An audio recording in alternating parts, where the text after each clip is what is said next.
నమస్తే NC news కి స్వాగతం. నా పేరు ధన. ముందుగా హెడ్లైన్స్. ఆదివారం ఒక్కరోజు కోట సత్తమ్మ అమ్మవారి ఆదాయం 1,52,286 రూపాయలు.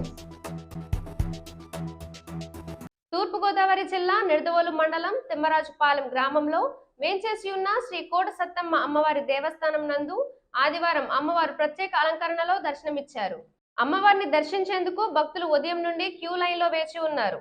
అమ్మవారిని దర్శనం అనంతరం విచ్చేసిన భక్తులకు ఉచిత తీర్థ ప్రసాదాలు వితరణ, అన్నదాన సమారాధన నిర్వహించారు.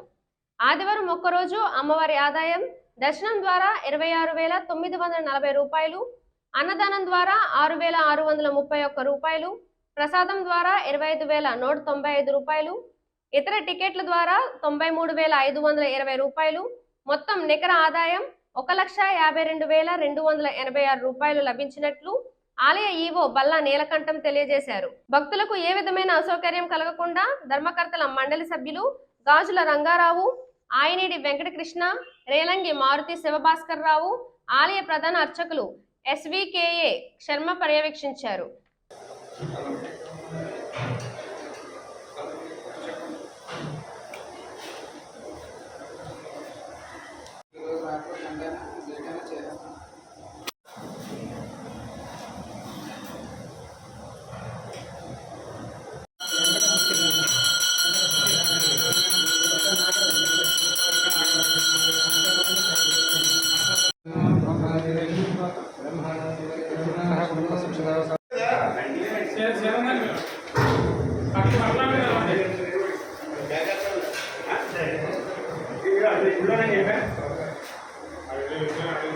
ఈ వార్తలు ఇంతటితో సమాప్తం. మళ్ళీ తిరిగి ప్రసారమయ్యే ఎన్సీ న్యూస్ లో కలుద్దాం. అంతవరకు సెలవు.